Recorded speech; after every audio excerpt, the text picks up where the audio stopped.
Well, welcome, ladies and gentlemen, back to another segment on this Father's Day weekend, talking about Father's Day and fatherhood. It is your young lady, LAT, and I am here with two special guests. Two of them, you heard it right. I have Nathan and Teresa here from Mississippi. How are you guys doing? Great. We're good. How are you? Good. I'm good. Is it hot there? Oh, it's very hot. Have not shut off all day. Got you. I have to ask because it's been warming up where I am. So let's talk about it. So I have two different perspectives, right? Because you guys have two different experiences with fathers. So I don't know who wants to go first, but I just want to gauge your memories and experience of growing up with your father, or if you grew up without your father. So whichever one wants to start talking first. If you go first. I don't know that anybody wants to hear my story. They do. Well, we do. Well, so we're different perspective. Yes. So tell me about it. I'll start with the question. So did you grow up with your father, Nathan? Yes. Okay. And no. Okay. It's complicated. That's the easiest way to describe it. Okay. Like the honesty. Did you have like a close relationship? For the first 12 years of my life, yeah, he was a good dad. Long story short, my dad was a Vietnam War veteran. He was in the Marine Corps. Served honorably, won numerous commendations for bravery, but he went through a lot of horror while he was over there, and it affected him tremendously. He was a drug addict and an alcoholic for 15 or 20 years. After he came back, he met my mom and sobered up, was completely and totally sober until I was about 12 years old, and he started drinking again, and the floodgates opened from there. And it was a nightmare from the time I was 12 until he died almost a year, or right at a year ago, a few days ago. Wow. So with your growing up and just like how things kind of took a turn, I would say that. How did it affect you when you lost him? It was very unusual because I had only seen him once in almost 10 years. And that was at our wedding, which also happens to be the day that she met my dad. And that was another nightmare. My mom was happy that I invited him, but nobody else was because of what happened after the wedding. So I was, for all intents and purposes, I was fatherless for a decade. And then I was called by my brothers, who I am rather estranged from. They told me that he was dying. I drove down to see him on his deathbed, and he died a few hours after I saw him. So he held on just long enough for me to say goodbye. It was a weird experience. He was my dad, and like I said, he was a great dad for the first decade or so of my life, and then he started drinking and started drugging again, and that was the end of it. Okay. And sorry about your loss. So I have a question as far as the memories you do have, right? So the first 12 years, was it anything like a favorite game, something you guys like to do that you can recall? My dad was one of the best storytellers that has ever lived. He could weave a yarn, as they would say, and keep you in stitches for hours and hours and hours. I'm writing a bunch of his stories down so that they don't get lost, because they are absolutely hysterical. But with that being said, other than being a great storyteller, my dad was a big outdoorsman. He was, an avid fisherman. He was capable of hunting, but after he came back from Vietnam, he never hunted again. And he also coached me in baseball growing up as well. So that was something that he did and helped do quite a lot. I wish we had those photos. We've got those photos. What photos? Of y'all on your baseball team. Oh, I should have they're thought somewhere. I should have thought to pull those out. That would have been cool. So around this time, around Father's Day, it comes every year. So what advice or how would you encourage others that may have not grown as close with their father and then may have eventually lost their father too? So kind of both, but what words would you leave them during this time to keep them uplifted? Or what helps you? Because everybody's story is different, but what helps you through? I know.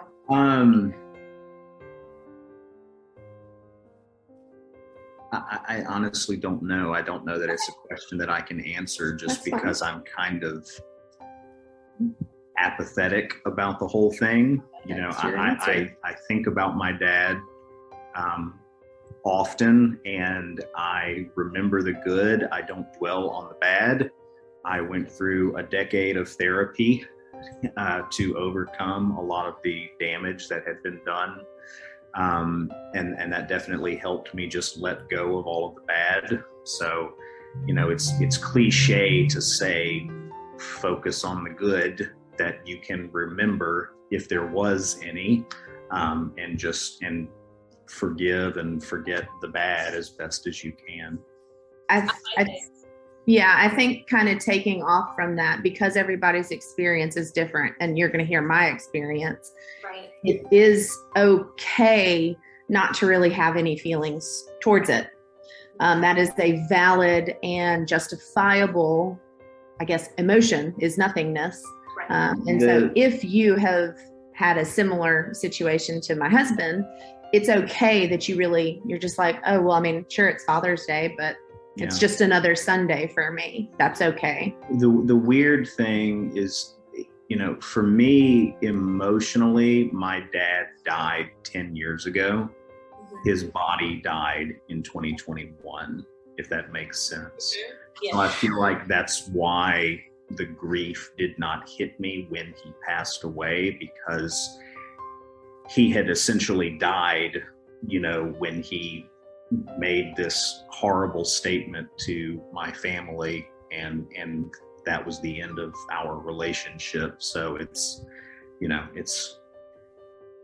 I would always send him, a card on Father's Day. I'd send him a book for his birthday because he was an avid reader. But that was pretty much the extent of our relationship for 10 years. So I think, again, he was kind of already dead to me. It sounds terrible, but for 10 years before he actually died. Gotcha.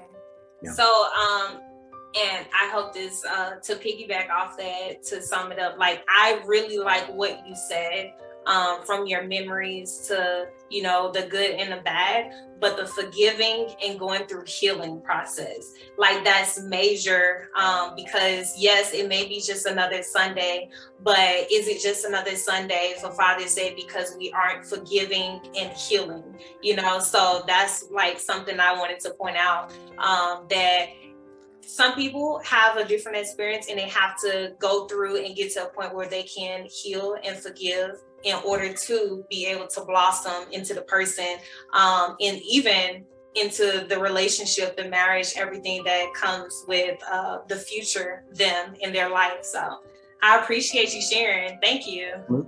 Therapy works wonders. I am a huge advocate for getting professional help if it's necessary, and quite often it's necessary. Yeah. So having somebody help you process. Mm-hmm. Well, thank you, Nathan. All right, Ms. Teresa, you want to share with us what your experience was like? And before I say that, I know you also lost your dad too. So share what your memories are, and how it changed for you once you lost him too. So, for me, I had a great dad growing up. And my voice will clear up here in about 30 seconds. Yeah, gotcha. Take your time. Like that initial start, and you're like, oh goodness, how can I do this? And then you're fine. So as Latoya has said, I did lose my dad. It's now been 2.5 years. But as you heard in my voice, I still get choked up. He was a wonderful man, and he had to grow a lot. So I say that he was raised in a family that was not a Christian home. And later in his life, he found Jesus, and he 125 bajillion% gave his entire life to him. And when he did that, he started to, he changed. So for the very first few years of my life, I'd say till I was about 7, my dad was angry. There was a lot of anger, but where Nathan's dad started off as this wonderful man and then turned to where a man that Nathan could not have a relationship with him in his adult life, my dad did the opposite. So he started off just kind of angry. And part of that is from his past, his childhood. He did not get therapy, but he did find a lot of peace with Jesus. And he became this wonderful and incredible person. He was extremely generous. He loved without judgment. He was kind to any person on the street. People would look at him and he could light up a room. So for me, growing up, one of the things that he did, because he worked so much, he built his own business, and with that came a lot of hours. So he had his full-time job, and then he had the clientele at for his business, which he was a piano technician. Nice.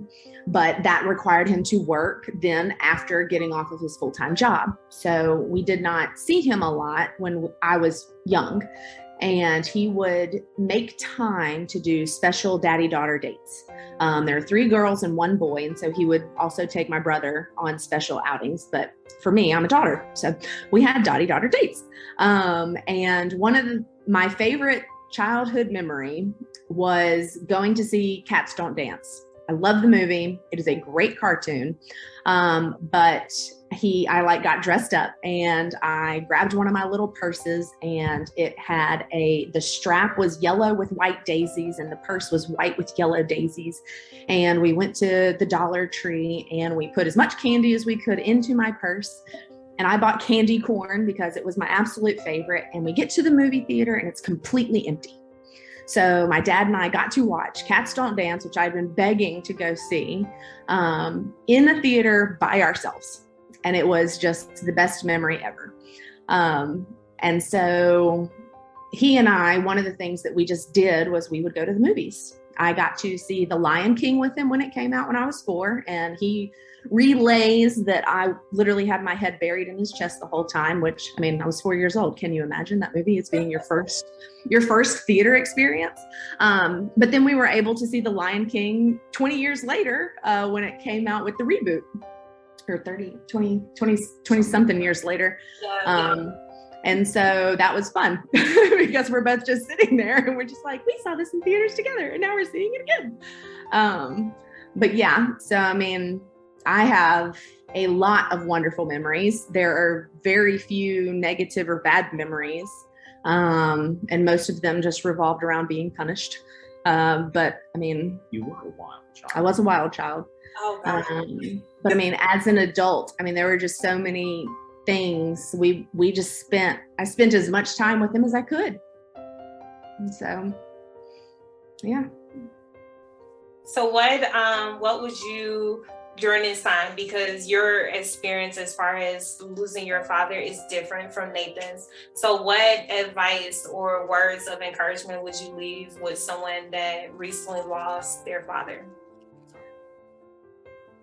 It's okay, no matter how much time has passed, to cry.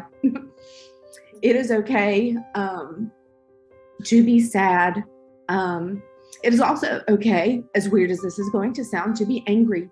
For example, my grandpa is 95, 97 years old. And so my mom still has her dad. Yeah. And with some of that comes anger. And that's okay. Do the best that you can to find something that can honor your father. So for me, I watched Die Hard. It was it's a Christmas movie, and I don't care who says otherwise. It is a Christmas movie.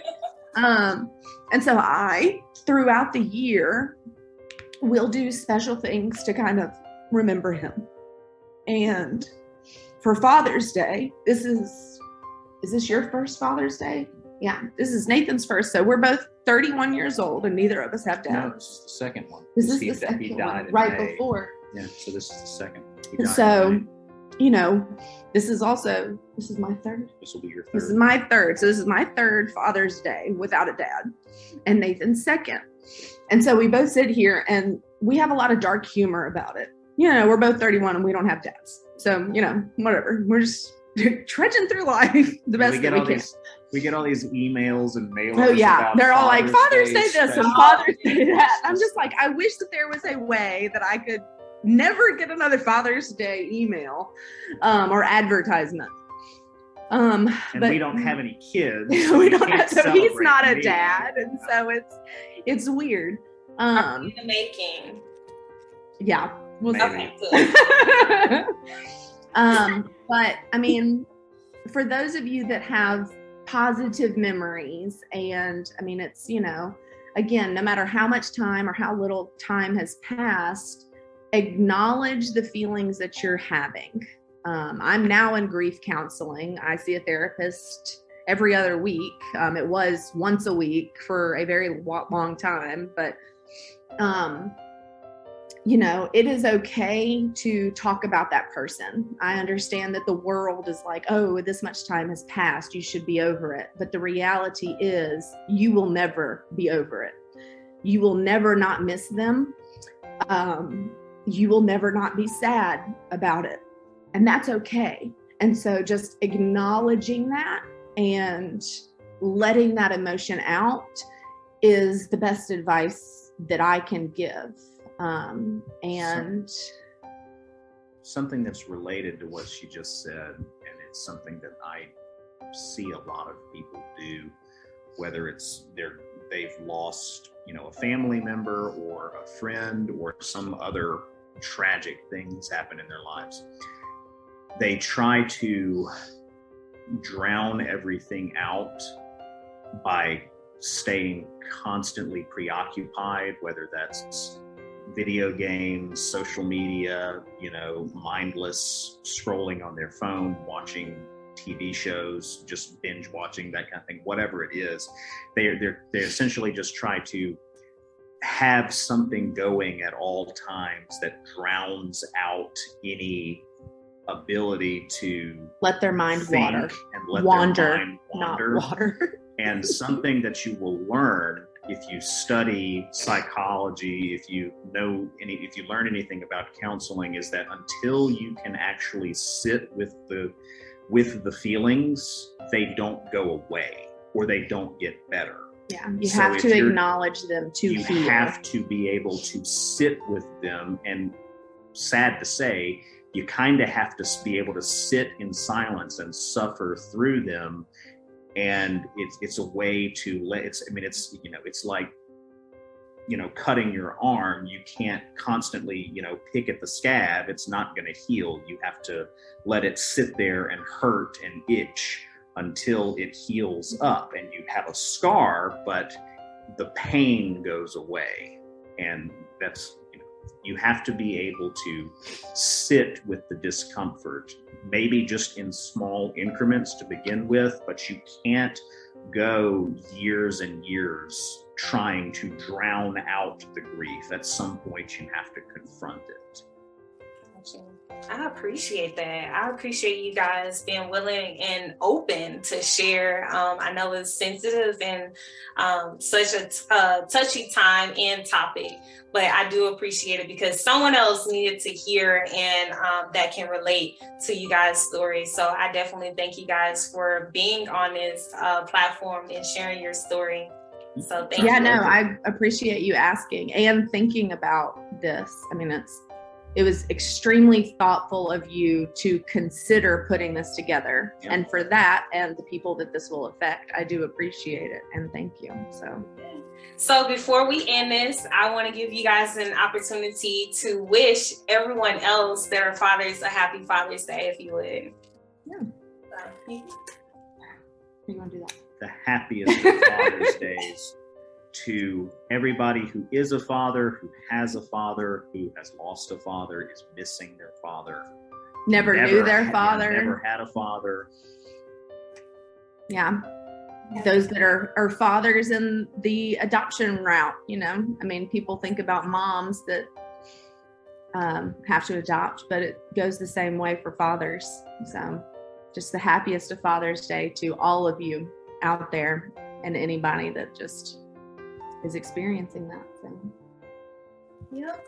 Well, thank you, Nathan and Teresa. Again, thank you. We love you guys. We appreciate your story. And everyone that are listening, we thank you and wish you guys a happy Father's Day. It is your young lady here on Lesson in Everyday, sharing with you this Father's Day weekend with you in celebration of fatherhood and memories for Father's Day.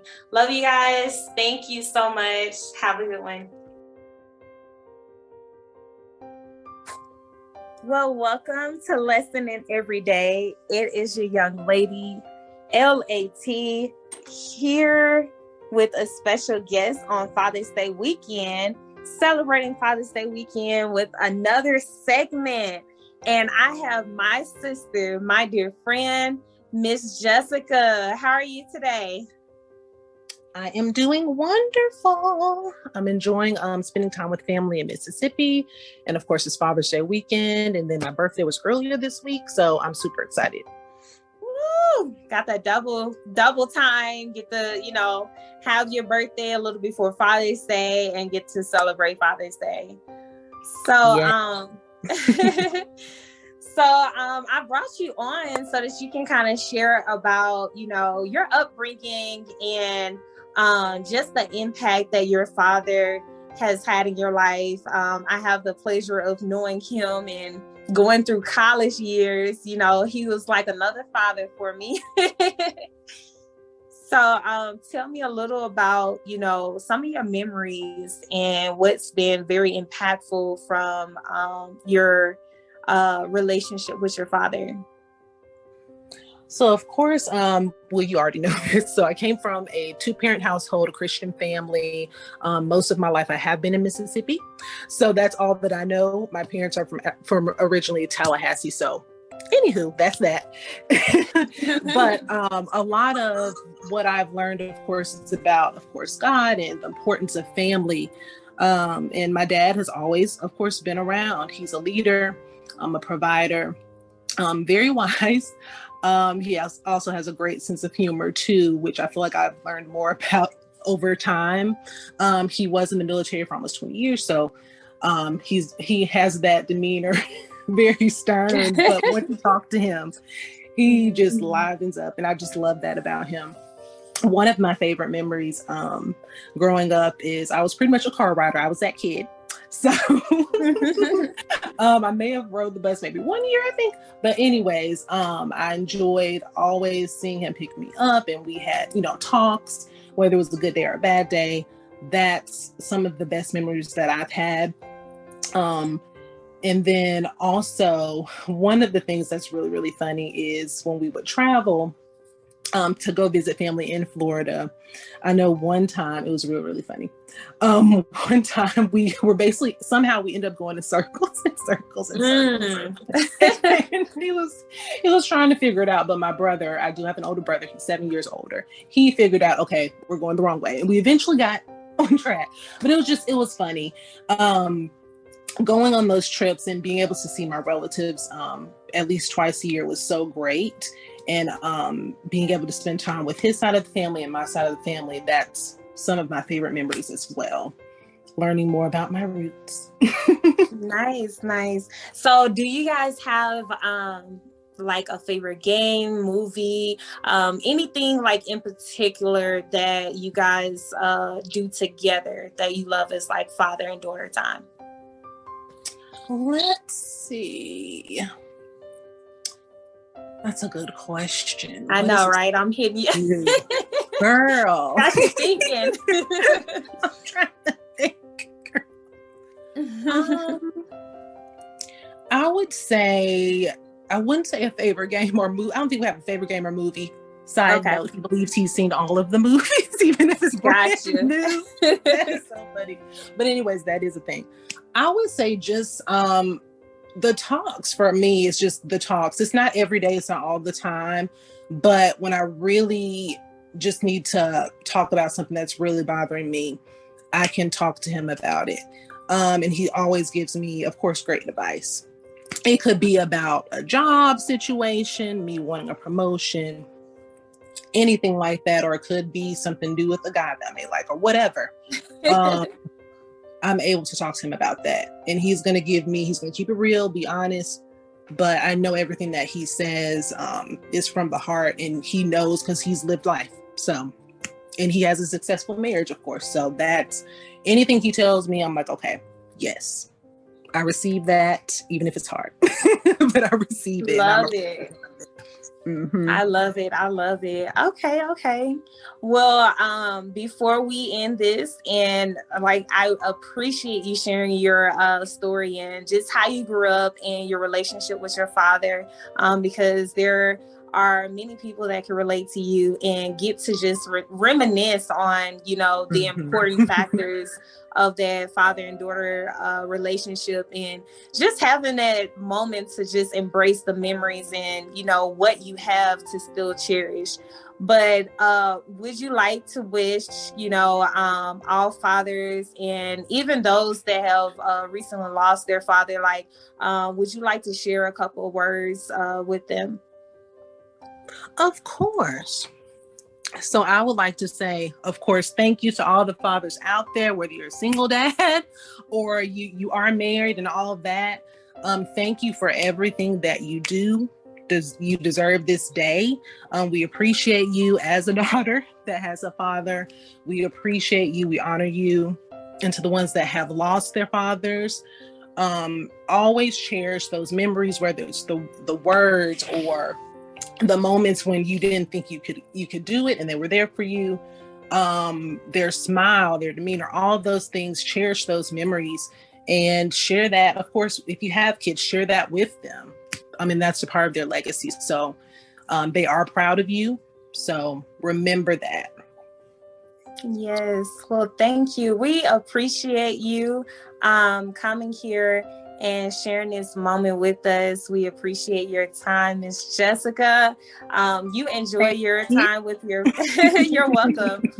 You enjoy your time with your father this weekend, and continue to create those memories and continue to just enjoy your time and enjoy this weekend and honor your father. Thank you for joining us on this platform. Anytime, girl. Thank you for having me. No problem. Well, you guys, stay tuned. Thank you for listening to Lesson in Everyday. It is your young lady, LAT. This is Miss L. Jackson, or LJ, signing out today.